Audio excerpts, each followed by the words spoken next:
Hello, you guys. Welcome to this week's episode of the Expand and Evolve podcast. I'm so excited because I have a guest here with me today, Allison Cullen. I love just calling you Do Woo, but that's her Instagram handle.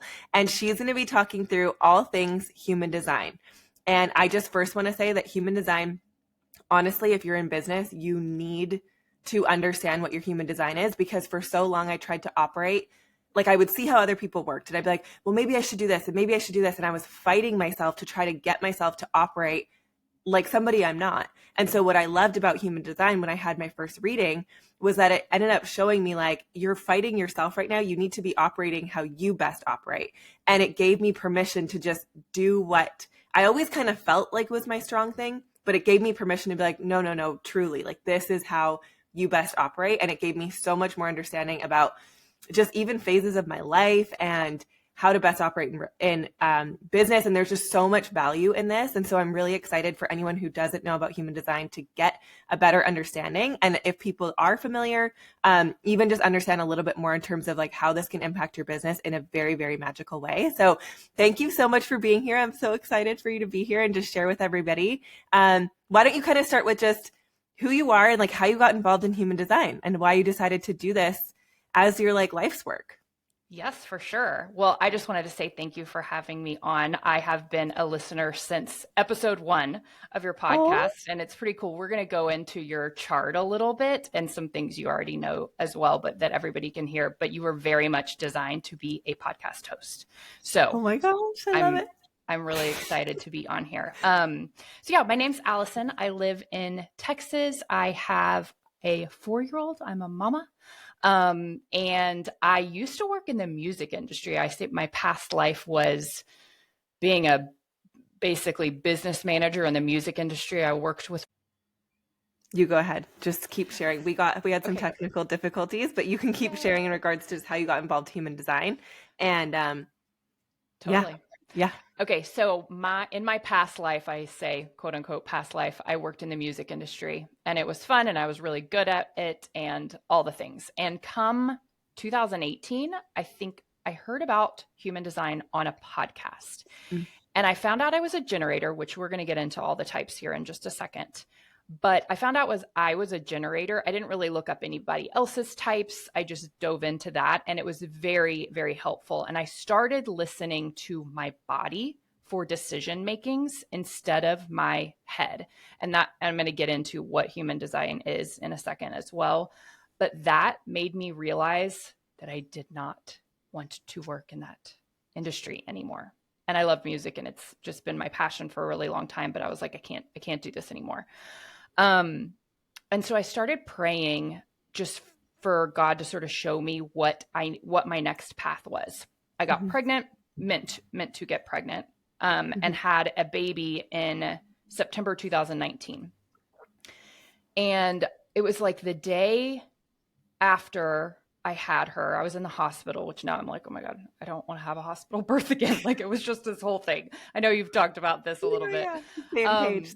I was just exhausted and all the things. And I was like, I need to look up her human design. And I looked it up and she was a reflector, which is a very, very rare type. Like Carly's a rare type, but this is the reflector's more rare. Rare. It's like less than 1% of the population. And I just started crying and I was like, oh my God, I don't know how to raise this child. Like she's going to be so empathic, soak up everybody's everything. Like I just don't know what to do. So I started diving into human design because of that, because of finding out that she was a reflector and started finding out about the different types and all of that kind of stuff.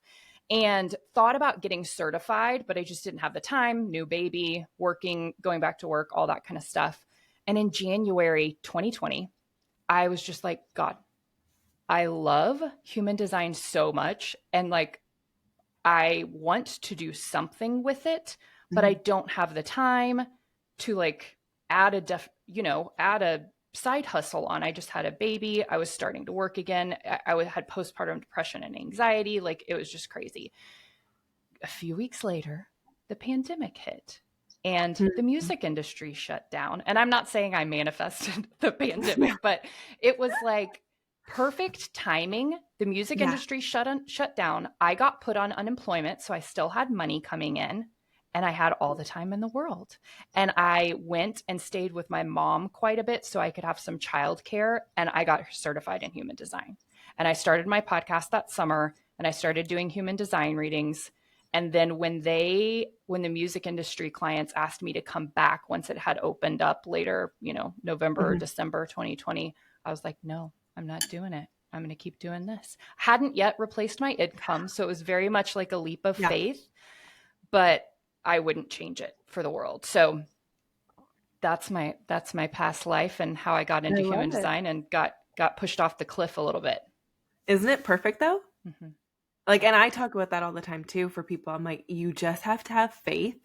And if you go all in on yourself and you're doing it from a place of like heart-centered service, I feel like everything will always align for you to be able to bring in the money that you need. Like, it's just another resource that, yes, we need it here, but like, I feel like it's easy and it comes easy when you're coming from a place of service and you're leading from your heart. Like, things will always open up, opportunities will always show up that just put you on that path, which is so perfect. I love it. Okay, so why don't we jump into it? I'm so glad this recording is now working because I don't know what was going on. But if you want to just kind of jump into maybe just a brief overview for people who don't know, like, okay, what's human design? And I think there's 5 types, right? Mm-hmm. Yep. Yeah. If you want to quickly go through the 5 types of human design. Yes. Can I say one thing that's really cool about this first? You mentioned your daughter, because I went to this like human design reading like workshop thing. And I don't know if you know this, but there's like animals associated with the human design types. Okay, so I came home just for fun with the little worksheet, and I ended up asking my kids, I gave them the 5 animals, and I said, what one are you? Because I knew, I was like, bet you they already know. And so I asked, and Maddox goes, I'm a wild horse. And I was like, I knew that because through and through you are. And then he tried to tell Dax he was a dragonfly, which is reflector. And then Dax was like, no, I'm not. I'm a deer. And I was like, this is so funny. Like, and they were right. And then I did their charts and they were both, whatever those are, I forget. It's like one's a manifesting generator, one's a generator, I think. Yeah. And I'm like, you guys were right. Like, you knew it. It's like internal within your body. You just know, like, this is your true nature of how you operate in life. And I was like, this is so cool that my kids knew. Yes. And I will say one thing too. Whenever I started my human design coaching business, I started doing parenting coaching through human design. And the crazy thing is, you have it spot on. Like, you don't really need to teach your kids about human design. You need to learn about human design as the parent, because it's all about unlearning. And our kids don't need to unlearn freaking anything. Nope. You need to, as the parent, unlearn. And so I always am like, it's fine if you want to look up your kids' charts, it's fun. But like, you spend a year on yours before you even start trying to mess with other people. Like, really, because that's the point of it. So, well, it's just honoring their true nature. Like, I think as parents, a lot of us, unfortunately, like, we're conditioned out of our true nature to operate in a way that like might be, a 9-to-5 type of job where, like, for someone like me, that's so tough on me mentally. That's not how I best work.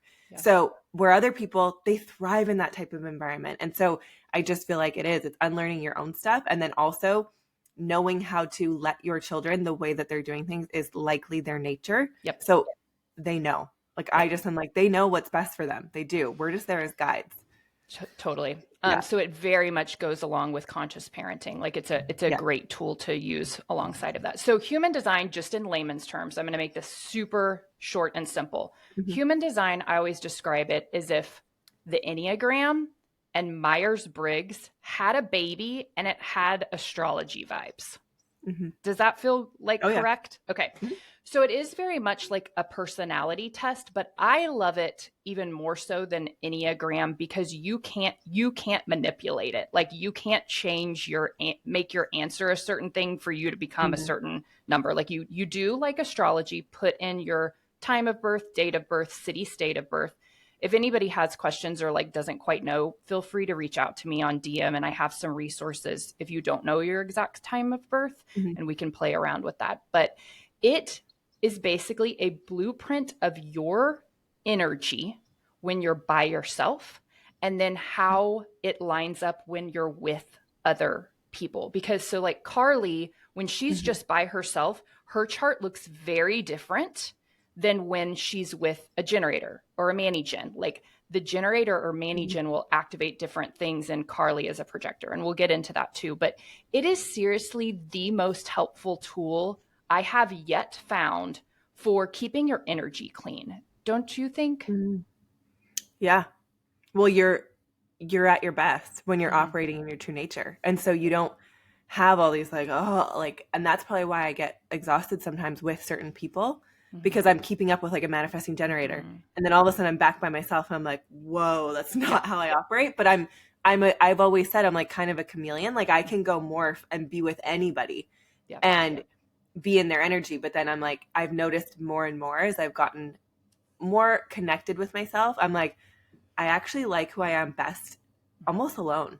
Yeah. Like I feel my heart the most, I feel the most connected. And then when I'm with people, it's now learning how to not morph into everybody that I'm with.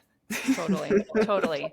So this is very much a tool that can help you with your interpersonal relationships, with your career, with decision making, with parenting.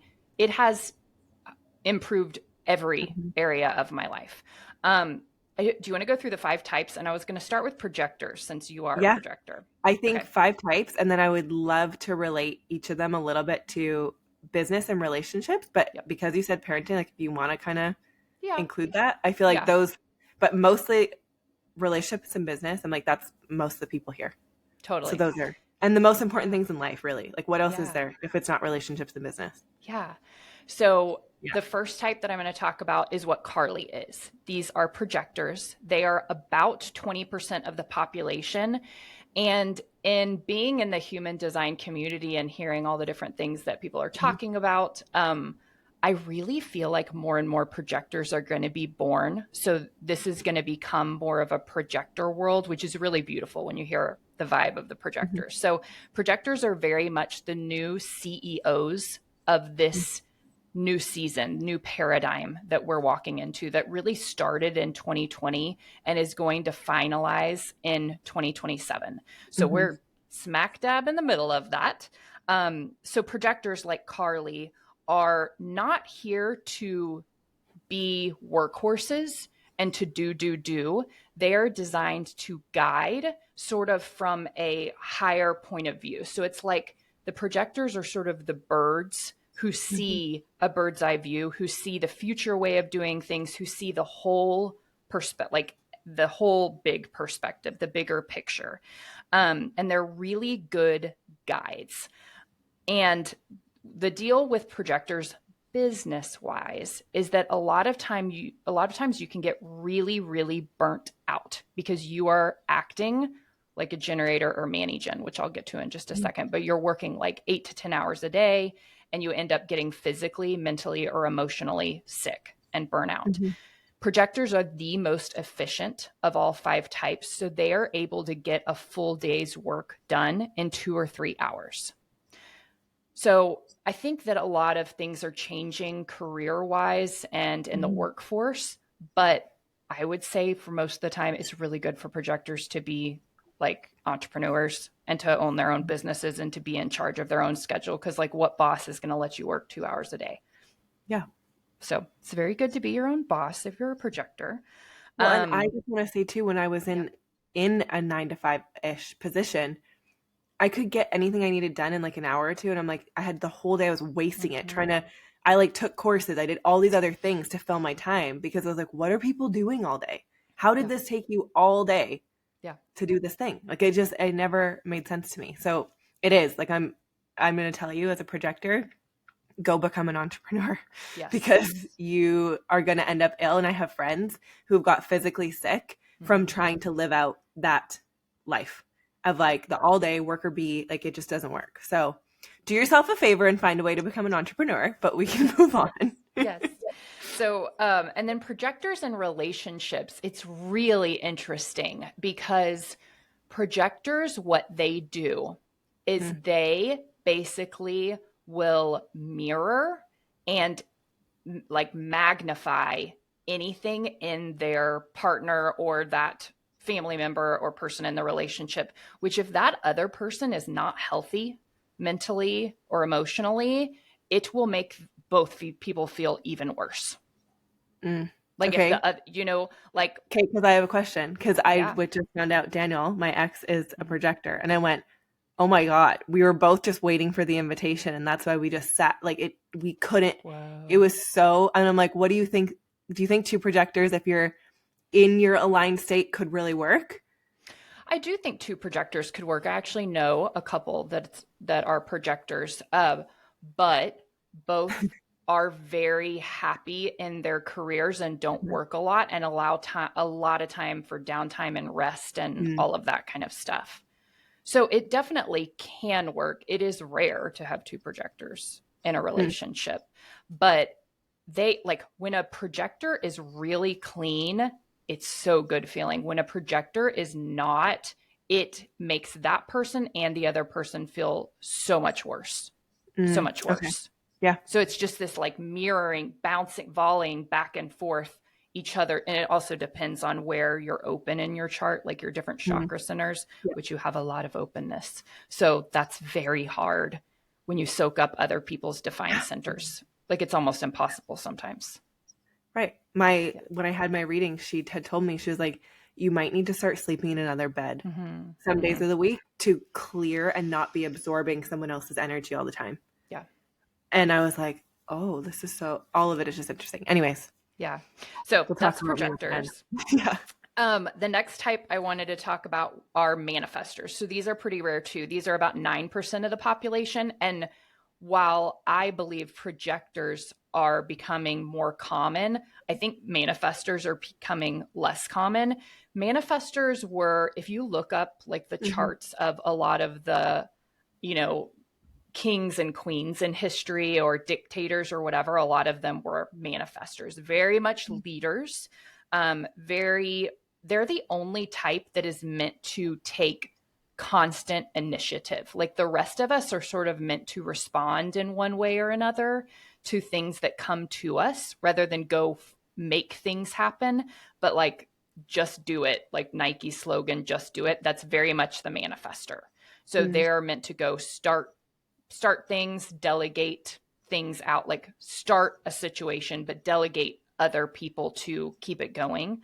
And they very much have manifestors always have a defined throat chakra. So their voice and speaking their truth is a big deal.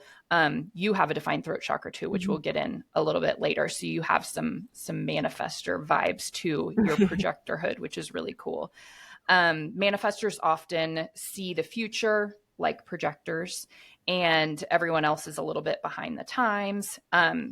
That's an interesting. Do you have any manifestor friends? Like friends that are pure I don't know. manifestors?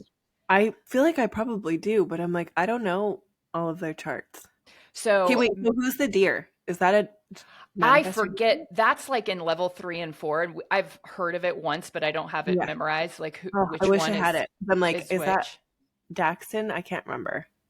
Because one I is an don't know. MG. Yeah. Okay. So manifestors sometimes have a repelling aura. Like it's an interesting aura because they are Hmm. so powerful. And you can sort of feel a little bit intimidated by them, like at first. But then once you get to know them, and if y'all are both very aligned and living in your design, they're amazing to have around. But they're becoming a little less common. So that's manifestors. Generators is a very common type. Probably most people listening to this podcast are going to be generators. Mhm. Generators and manifesting generators, which are sort of a combo of generators and manifestors.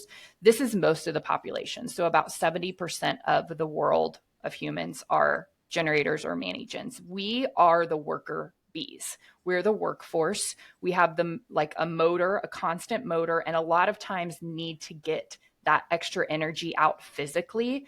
Like I can notice like at the end of the day, if I can't go to sleep easily, it's like, well, I should have gone and done a big workout because I just have so much extra motor energy that needs to come out. Um, there's something really important for generators and mani-gens though. What they do for a career and for like a life purpose is such a big deal. If you do not love the work that you do, you are literally taking away your own life force energy, and that other like projectors and manifestors and reflectors need. So my human design mentor, Jenna Zoe, Yeah. did a podcast episode that's really awesome, and we can link it if you want to, Mm-hmm. that says, why is the world so pissed off? And it's because I'm a generator. So like people that are my type or mani-gens that aren't doing work that lights them up, they are just like sucking energy from the whole world and making us bitter and resentful and pissed off at each other and all this stuff. So that's another thing career wise. Like if you are a generator or a mani-gen who's working and you like working and you have the wherewithal to do an 8-hour day, maybe, you know, but if it is not lighting you up every single day, you have to look at that, because that is literally depleting your life force energy, and it is affecting your partner, your kids, your friends, the rest of the world. Like it's a really, really, really big deal. And projectors can feel that. Like when there's a generator who you can see like what they could be and what they could be doing and the amount of life force that they could be giving to the people around them, and they're not. Like projectors are like, oh my God, like you It just want drives to me shake crazy. them. Like I actually get mad because I'm like, why can't you see this? Like it's right in front of you. Yeah. So it's really, really important. Generators. So career wise, generators can work. Like I could work I would be so happy working 8-hour days every day. Yeah. Like it just makes me so, like, it gives me more energy. And I think as we approach this new paradigm in 2027, it's becoming a projector world where we've been designed the past several centuries to act all as generators. And I think we're going to shift into, hey, let's let life be more projector like everybody, if they want to, can just work 2 or 3 hours a day, enjoy themselves the rest of the day, spend time with the people that they love, create memories, have wonderful experiences, like just be human beings instead of human doings. And that's the vibe that we're going into. So it's really weird because even though I'm a generator, like if you would have told me a year ago that I saw my 2024 being working 3 hours a day, I would have been like, really? Like I'm a generator. I love working. But I think that's just a collective shift that we're having where we're saying, I don't need to do 8 hours of work a day to feel worthy and to make a lot of money and to feel like I'm being productive. I don't need to be productive. I need to do the things that light me up, be done with them, and go have fun with my kids, you know? Yeah, definitely. And I think for so many people, it was I don't know, what is it? The Industrial Revolution of like how we've been, I need water, conditioned growing up, going to school in all of these institutions that we're in to do the 9 to 5, like 8 to whatever. And so we're used to operating in that way.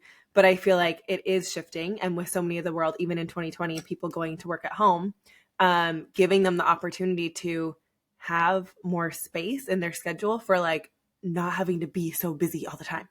Yeah. And I think if we're going to heal as a world, you need time to be still, or else you can never go inward. You're always busy. You're always distracting, and you're outside all the time. You don't have time to go inward. And I feel like for this planet, and like you said, all these miserable, angry people, for that to start healing, like we need space and time to heal.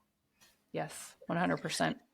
So for being in a relationship with a generator, if you're maybe another type, it's just remembering, I think, that they have a lot more energy than you. Like my husband is a projector. He sleeps in a lot. He takes naps. He's whatever. And I, for a really long time, judged him I'm like, can you just freaking wake up and like wake up? You know, I'm like, why are you so tired all the time? And, you know, he's gotten a lot more energy since I have let up on that and not judged him for that. So that's one thing. But you just have to remind yourself, like, if you're a generator, not everybody has as much energy as you. And if you're a generator, really, really look at what you're doing on an everyday basis and the things that are lighting you up. If you are, and maybe in a 9 to 5 job that isn't lighting you up, Mhm. I would say add in something, an extra income portal, extra, side hustle, an extra hobby, something that does light you up, and watch you create more energy for yourself, watch your family be happier, watch you magnetize new fun Mhm. people and experiences to yourself. I had to do that because I was working an 8 to 5 job, and I had to add in a few things like extra on the weekends or before or after work or whatever to give me that extra energy. And then it can be baby steps. Yeah. Um, so that's a big deal. Manifesting generators are a combination. So manifesting generators can sometimes feel like generators and sometimes feel like manifestors. And if you send me a screenshot of your chart, if you're a Manny Gen, I can tell you which one you more sort of vibe with. The only difference is generators tend to work on like a daily schedule where they feel good sort of having a certain amount of work per day or certain schedule or certain structure to their day. Manifestors do more of a weekly schedule. And I know as women, we need to really honor our Mhm. menstrual cycles and the lunar cycle as well. That's a big part of it. But with manifestors, I often see that they maybe work in spurts where it's like Tuesday and Wednesday are their like super on days, and they really need to take Monday, Thursday, Friday for chill or fun or a really Mhm. long weekend or something like that. Like they'll work in spurts. Whereas generators, if I only worked Tuesdays and Wednesdays, I'd get a little bit like antsy where Yeah. like doing things every day is better. Projectors do well having a small amount of daily work as well, rather Mhm. than like spurts. It's sort of like a Totally. daily vibe, if that makes sense. Yeah. So that's the Yeah. difference between the two. And then the most rare type is reflectors. Like this. Yeah. They have all of their chakra centers open, which just means they're little sponges for all of everybody's energies in their chakra centers. Mhm. Um, and they are very much lunar beings. So if you're a reflector, you very much need to honor sort of taking quite a bit of time for decision making. Like, don't let people rush you in your decision making. Say, hey, I might need a week or 2 weeks, maybe at the beginning, like a month to make really big decisions because reflectors feel like a totally different human being month to month. And they are, like you said, chameleons. You feel like a chameleon because you are a very open projector. It's like almost to the level of a reflector. Mhm. Reflectors are the ultimate chameleons. They can sort of mold themselves to Mhm. any situation. And so that's like my daughter being a reflector. I want her to see that as a gift, but not overuse it to where she's like Who people am I? pleasing. Yeah. Well, Right. I think that's for me what showed up was it was like, well, wait, like what do I actually think and believe? Because especially when you are so open, you can be so receptive to any points of view and any belief Mhm. systems. And you're like, get everybody else. You're like, oh, I do get your side. I get this. I get that. So then when you're alone, you're like, okay, wait, what do I think? Do I even have a thought? Or am I Yeah. just everyone else's thoughts? And so it's like getting that, who am I? Like still holding on to like, who are you Yes. amongst being so open with other people and being able to just, yeah, like you said, like take on anyone's energy and be anything. Yeah. Little Totally. sponge. I Do love you it. do you want to dive a little bit into your Yeah. specific chart? Sure. If you want to share a little bit, I think that's really cool for people to hear because I think when you do hear someone else's, like, I need to know mine. Yeah. And then we'll obviously include in the show notes everything, all the links, maybe how to do your chart, how to book a session with you, all the things. Yeah. But a little bit on me, of course, I'd love to hear it, what you saw. Okay. So nobody can really like see your chart, but when you look up your chart, it's pretty interesting. Mhm. There's a lot of shapes and colors and things like that. Um, and sorry, it's echoing a little bit. Is it? Yes. I'll mute myself. Okay. I don't know why that's picking up all of a sudden. That's all good. Okay, so when you look at your chart, there's a lot of shapes and colors and numbers and things, and it's very confusing. And that is why you either start diving in and listening to podcasts and or get a reading or whatever, because it'll make it a little bit easier to understand. But one thing that's really cool about your chart, Carly, is at the very, very top, you have an open crown, which is all about having a very open and receptive pineal gland. So your third eye. I have been loving hearing your stories about diving into psychedelics and all of that kind of stuff, because those are things that very, very much open your third eye even more. And that's really part of your gift in this lifetime, is to do that for yourself and lead other people to do the same. Because like if literally every person on this earth was cleaning up their pineal gland and their third eye, we would not have wars. We would not have violence. We would not have anything.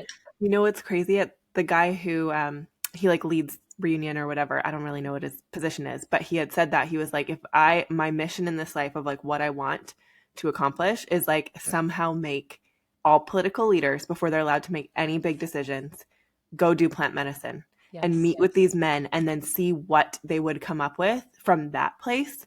Like the world would be healed. There would be peace. There would be no, like, I have beliefs on that anyways. I don't know if you guys had Veterans Day recently in the States, but like we had Remembrance Day. This is just a side note. And I went, if it's the 11/11 portal and it's supposed to be so powerful, why are we dwelling on fear and war all day? Right. I don't know. Just a thought to like start considering. It's like you just don't need to create space for that anymore. Right. Also, one of the really potent things in everybody's chart is your incarnation cross. And I'm sure you went over this in your human design reading. So in our incarnation cross, there's 4 numbers written there that are like your 4 main gifts.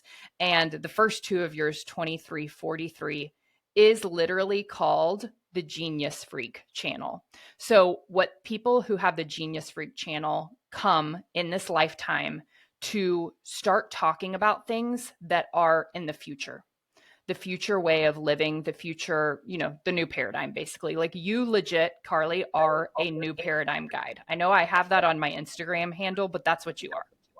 Oh, it makes sense. Yeah. Because it's like, it's that bird's eye view projector where I'm like, how do people not see this? Like, this is so common sense for me. But recently I had a post go a little bit viral and the men are freaking attacking me.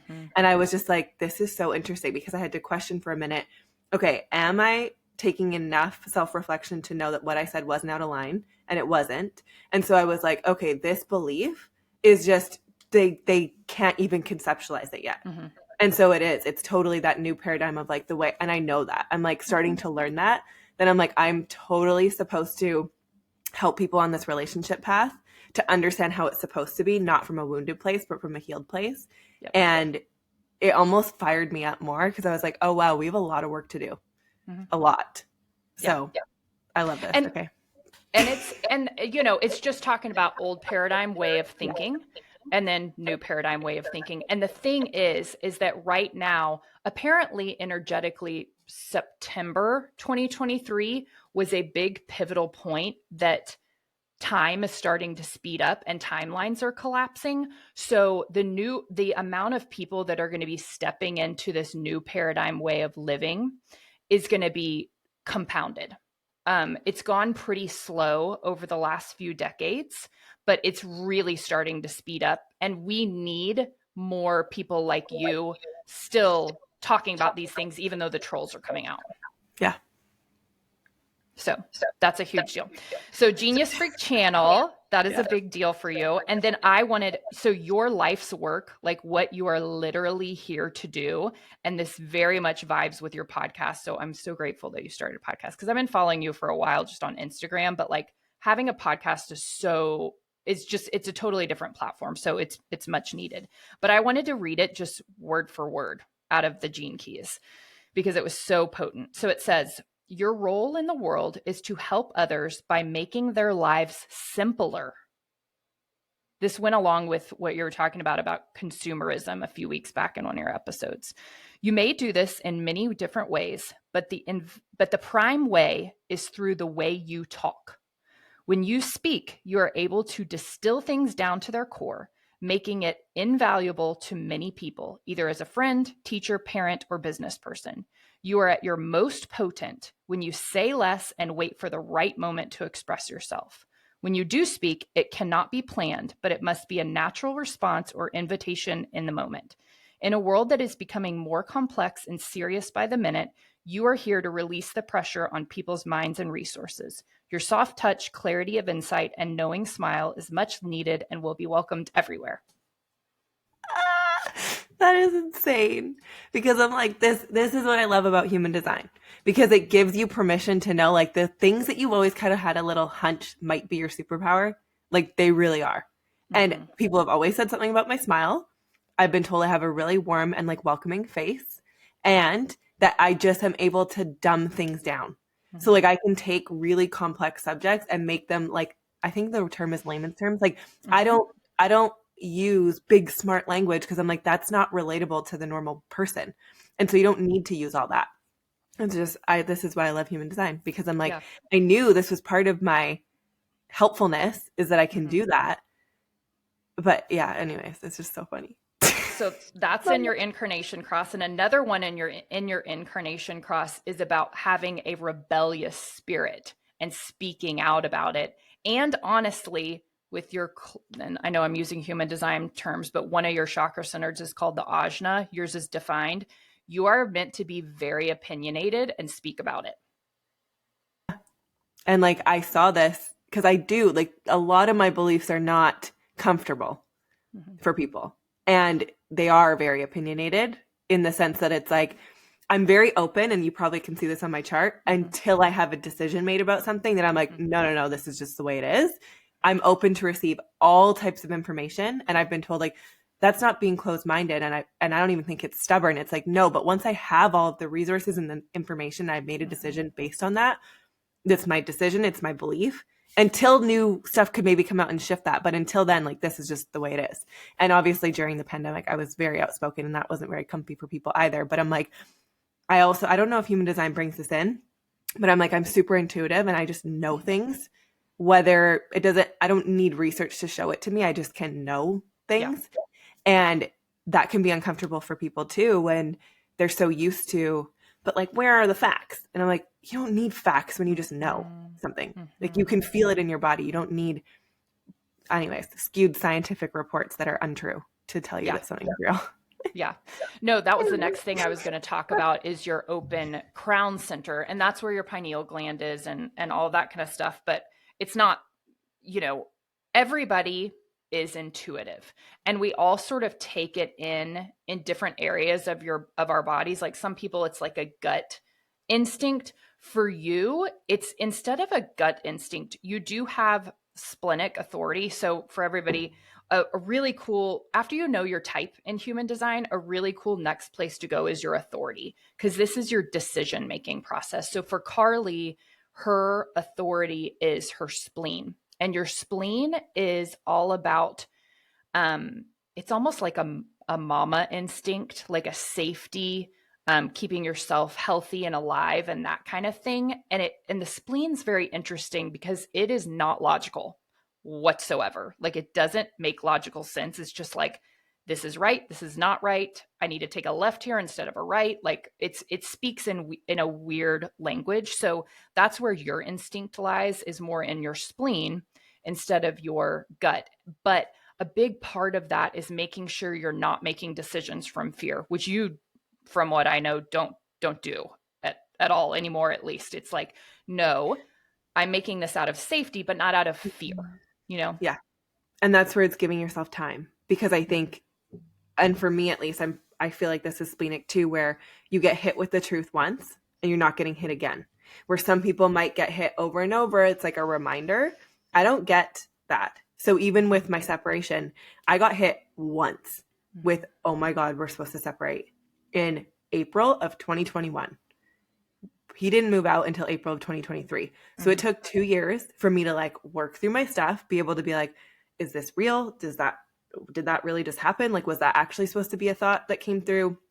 Am I delusional? This will just go away, right? Like, this was my process the whole time. Like, this will just go away, because this doesn't line up with how it's supposed to be. Like, I'm supposed to be married forever, and I'm supposed to be together. So this can't be right, because this gets rid of my picture perfect family. Like, what, all the thoughts came up. And then it was like, when I learned human design again, it was another reminder that I was like, no, you knew, you've known. I just wasn't ready to take action on that knowing yet. And I think that's important to remember too for people. If you are splenic authority, is you can know an answer and not be ready to act on it until, and like you said, it can't be an act out of fear. So I had to wait until it felt like I wasn't fearful anymore. I wasn't scared. It was just, this is what's supposed to be next. And even though it doesn't logically make sense, like you said, it was like I just knew this was this next step. And we couldn't advance until we took that step. And now it's been like an explosion of my own growth. He's expanding and growing himself because I had to push him.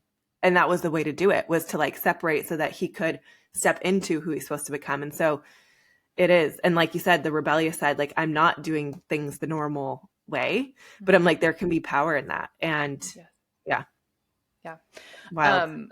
One of the final things that I was going to talk about too is your open crown center, like the pineal gland and all of that. And like everybody is intuitive, but having that open crown center, and I have this too, sometimes it can be like really overwhelming and you can suffer from mental anxiety a little bit because you soak in other people's thoughts and ideas and all of that kind of stuff. But if you can get to a point where you get really clear, and I feel like you've gotten there, I've gotten there in the past couple of years too. I had to use plant medicine to get there. I couldn't just do it on my own. It might've taken me like 10 years. So, it's not like fixes everything, but it is a faster track to opening that pineal gland if you need to do that. One thing I'll say too, if you're not ready for that and that feels too scary, is group breath work. Yes. Not breath work alone, because I never got as deep alone. I didn't even know how to get there. For me, it was going into a massive group setting, doing breath work, hearing other people scream, cry, and release, because I was not good at releasing, to give myself permission to like feel it all and go deeper. And it honestly has brought me to similar states of consciousness as it did when I did psilocybin. Yeah. So if you're too afraid and you're not ready for plant medicine, go to a session like Awaken is one. You can find like women's circles around you or whatever you can find where they do deep breath work. And it can be freaking powerful. So breath work, if you're not ready for plant medicine, if you're ready to do plant medicine, go do it, because it can, therapy. I'm just like, at this point, I'm just like, talk therapy can only get you so far. Yeah. It's totally in your conscious mind. And you need something that's going to take you out of it. Because if you're illogical, like all the time, talk therapy is not going to heal you or help you. So I think human design wise, the only people that talk therapy really, really helps fast is soundboard authority. Like people who need a soundboard. And that's not most of the population. So it's really interesting. But it's so cool because with your open crown, and I wonder if this will come more and more online for you, but like with what is lit up, the gates that are lit up in that energy center too for you, that Genius Freak channel, like I wonder if some aspect of your business or your career will be being an intuitive for people. I'm already getting asked all the time. Are you serious? Mm-hmm. Yeah. And I'm just like, but how do I just do that? I'm like, do I? Practice. And it's not you, it's something coming through you. So you don't put pressure on yourself. Right. And it's funny though, because when people are with me, I'm always like, give me an hour and I will have your entire life figured out. Mm-hmm. And that can be tough sometimes, again, because you're given the information and you don't have to act on it right away. But I'm like, I think it's because it's so different to be like, oh yeah, charge me, like I'll charge you to figure your life out in an hour intuitively. I don't know. It feels so different. Go do some free sessions and just see how it feels. Okay. Seriously. Do some intuitive free sessions, like for people that that you want, that feel aligned. But I just, considering your chart, that is what I see for you. I believe it. I already know. It's just, it's like coming into that. Yeah. And with your incarnation cross, there's left angle incarnation cross and right angle. Left angle is a little more rare. I'm a left angle as well. apparently left angle, this is like one of your last human lifetimes, and it's karmically much more about other people than you. It's like, not that we're perfect or have all of our shit figured out or are done growing, but your lifetime, this lifetime, is a little bit more about helping the collective than your soul's own growth. Does that make sense? Definitely. Yeah. So that's Because part of your incarnation it's, cross too. and I don't know in terms of past lives and things like that, what anyone believes, but I'm like, I've been to healers too who have brought me through that type of stuff. And they're like, you've lived this life and all these different lives. And it makes so much sense because I have different fears and pains even within my body that I know are old, like they're not from this lifetime. And I just feel like in this one, like that's all I care about is how can we, through me, and it's, I don't know if you have this on the chart too, but my like 0 to 30 was all about taking it in. Yep. And then as soon as I turned 30, I felt it. It was like, Yep. now everything I've learned, now I'm bird's eye view and I get to go basically take all of that experience to go help others. Yep. Yep. I'm a 6'2" too. That's what she's talking about. So so your type, your authority, and then your profile. Those are like three main things to really dive into. And so Carly's talking about the 6'2" profile, and I'm also a 6'2", and that's where your life is divided. 0 to 30 is all about experimenting and taking everything in. 30 to 50 is about applying everything you learned. And 50 is called being on the roof. And it's sort of this like, I don't know, like Oprah or Beyonce or whatever, like style, like of being like, okay, I'm the ultimate, it's not an ego thing. It's a very soul based, like Yes. role model time, like the medicine like woman. Yes. Medicine woman. I was going to say like the wise woman, like you're in your wisdom. Yeah. And it is a soul thing, not like, oh, I know it all. That's different. But you can have a knowing of all things versus being a know-it-all. It's a different energy. Yeah. Like I'm getting ready to turn 40 and I'm like, oh, I wish I was turning 50. I'm ready for my like on the roof time, but I'm going to very much enjoy the next 10 years, but I think it's going to be so cool when we're 50. It's like, oh my God. It's exciting because I'm like, imagine if I'm just 31, like I'm just getting started in this next season. This is so fun. Yes. Yeah. Yes. You're okay. What else? A very powerful 20 years and beyond. But okay. One other really interesting thing, and I'm sure you already know this since you've already, if you've already had a chart reading, like what's cool is whenever most people who give you a chart reading give you the recording and the notes and all that. So you like always have it with you and you can go back and reference it. Unless you're me and you don't save it because you're a procrastinator and you... Well, I can email you a lot of things you can dive into. But I'll do a full reading with you too. Okay. Your heart center, your ego heart center is totally open, which is interesting. So this is the center for like constant motivation. And it's, it's normal for a projector to have an open ego and not be like, go, go, go, work 8 hours, all that kind of stuff. But having it totally open is very magical. And this is part of your, I keep saying gene keys. Gene keys is, do you know about gene keys? It's like an offshoot of human design. I'll send you some info because it's pretty interesting. It's a layer of human design. It's very similar. But one of your gene keys is very much about helping change the way people view and use money. And so the cool thing, this is where the money gate is in the ego heart center. And we're going to be having like a really big shift in the way everybody interacts with money over the next decade. I don't know if financial structures are going to fall or if capitalism is just going to go away. I don't know, or like dissolve a little bit or the conspiracy theorists say that it is. That we're I'm down for it. Whole system structure change to our financial system. So you are very much meant to be an integral part of showing people this new way of interacting with money.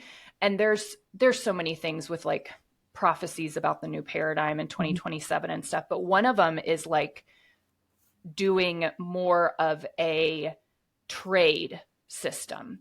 Another is like that we're going to all have several different income portals instead of just having one main job that you do your whole life, like that's going to be very, very rare. It's not even going to exist anymore. It's sort of going to be like, okay, I have this income portal that pays my mortgage if we have mortgages. I have this income portal that pays for, medical and health stuff. I have, like it's going to be much more not putting all your eggs in one basket. So I'll email you some interesting behind the scenes stuff about this.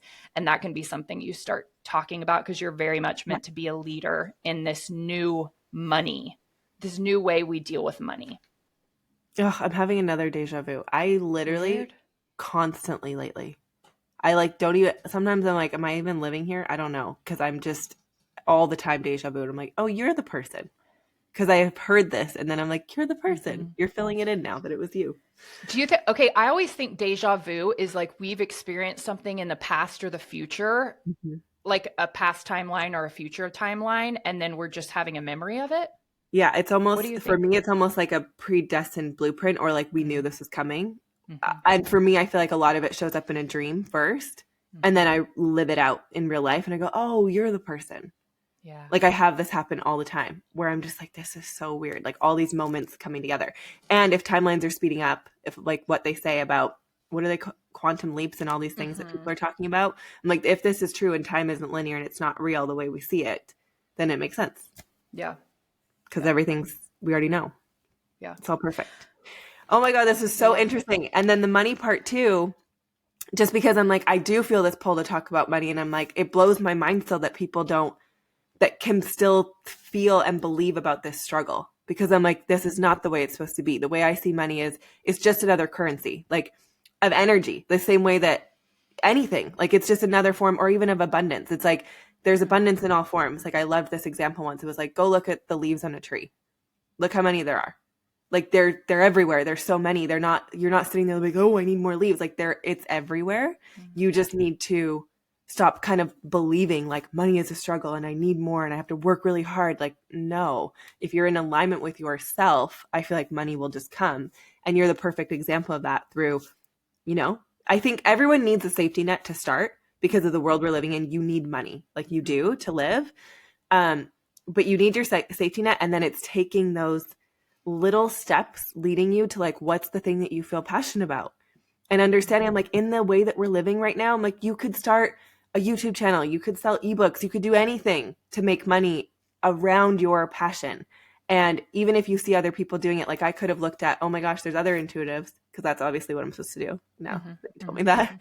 Or like, there's other people that have podcasts, there's other people that talk about this, but I'm like, nobody can do it like you. And I always tell people, I'm like, your uniqueness is going to be what connects you to somebody that somebody else didn't feel connected with. The same way in business, you'll end up having connections with certain people where they could have seen someone else doing the exact same thing you're doing. And they never felt the connection or the pull, but they will feel it with you. And so it's like, you are your superpower, and then just go follow what you feel passionate and called to. And you can always make a living out of it. I feel like that's a different paradigm we're in now too, is that old belief of you can't make money from what you love. Yes, you can. And that's what we all should be doing. So when you bring up the barter system thing and the trade system, I'm like, it just makes sense, because the people who care and are passionate about farming, for example, let them be our farmers. And then the people who are super passionate about finance planning, like they could still be our finance planning people. Like we could just go more in the flow of who we are instead of trying to be something else just to make better money. Because that was me. I was going to go be a lawyer or a doctor because I was like, those are the only ways that you can make money and they're safe. And then I went to school and I was like, no, like there's no way I can do this. Yeah. It's already happening. Like just look for the evidence. Like we just moved and I'm like, okay, I need to make some friends here. We moved in April and I need to be social now. I've been way too much in my hermit. But I joined the Crunchy Moms Facebook group, and people are doing that. They're like, can I trade raw milk for eggs? Or, they're like doing trades already. Yes. Yeah. Where I'm like, I mean, really the way people used to live, like they had it figured out. It was meant to be simple. It was not meant to be complex. Yeah. And I had that come through in my, one of the mushroom ceremonies with like this mother who I can only say is Mother Earth. She just brought me through how simple and how much, like you said, if we are going to move more into this projector world, we obviously need to do work and to do things to function in life, but more time to just be like, and you'll enjoy it. I think that's the biggest thing is right now, some people believe that work's not something to be enjoyed, or they just go there and they get the job done, where it's like, my voice keeps getting funny. It's just not true. Like there's so much we can do out of heart, again, heart-centered service to others because you love it.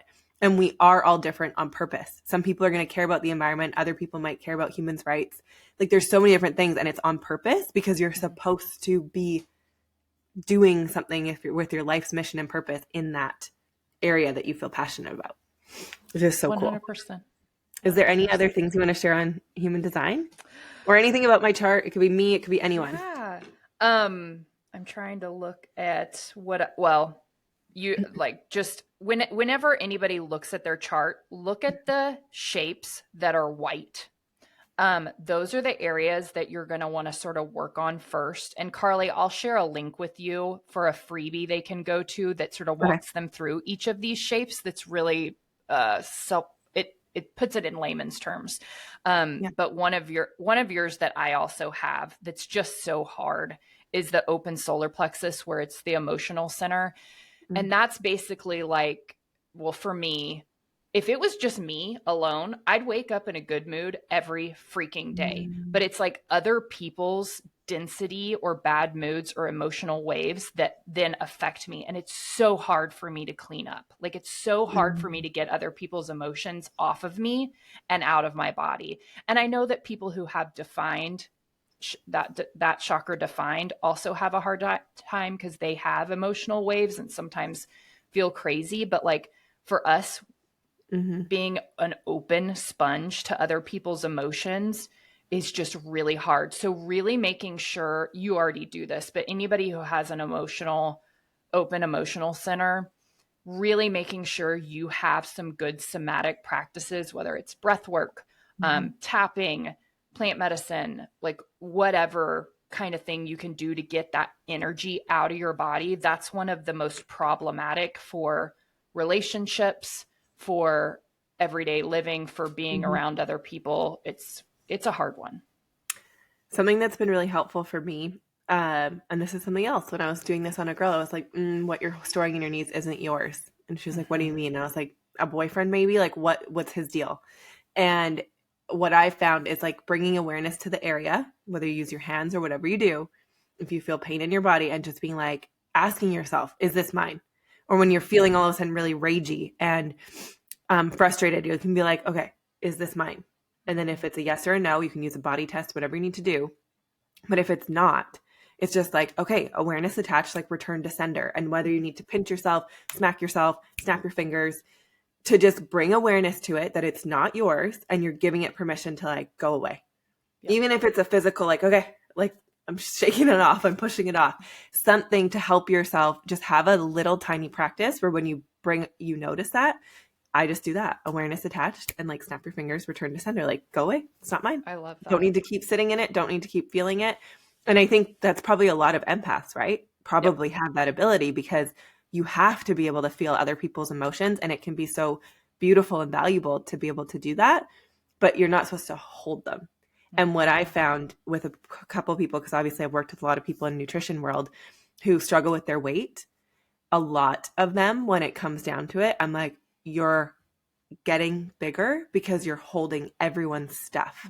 And so you don't even notice this, but emotionally, because you're like, you think you're doing a favor by holding everyone else's emotions, like, oh, I'm being such a good, loving person to hold all this. But all you're really doing is putting damage on yourself. And you can hold space and give love to other people without taking all their stuff in. Yeah. And sometimes it does show up physically in weight. And then you need to start, when you start shedding that and doing the somatic practices, like you said, to release it, you may be shocked that body weight physically starts to fall off too. Yep. Totally. Yeah. It's crazy. It's so powerful. Yeah. I love it. Well, thank you so much for being here. So just for people to be able to find you, we'll include a bunch of stuff in the show notes, some different links. But just if there's anywhere specifically that they can reach out, I know obviously we said your Instagram is You Do Woo on Instagram. They can DM you there, but where else, anything else specifically? My podcast is You Do Woo. Okay. You can listen on Apple or Spotify. I'll give you a link for a really good place to start if people are brand new to human design, and then it'll sort of take you through little bits of free homework step by step to start digging into their chart and everything. I love it. Yeah. Thank you so much. This was so good. I just love it. And I want a full reading because I'm like, even though I've heard some of it before, different people share it in different ways. And I think you can pick up different things and you're receptive to different things based on where you are in your life. Totally. So I love it. It's so valuable. Thank you so much for being here. Thank you so much for having me on. Okay.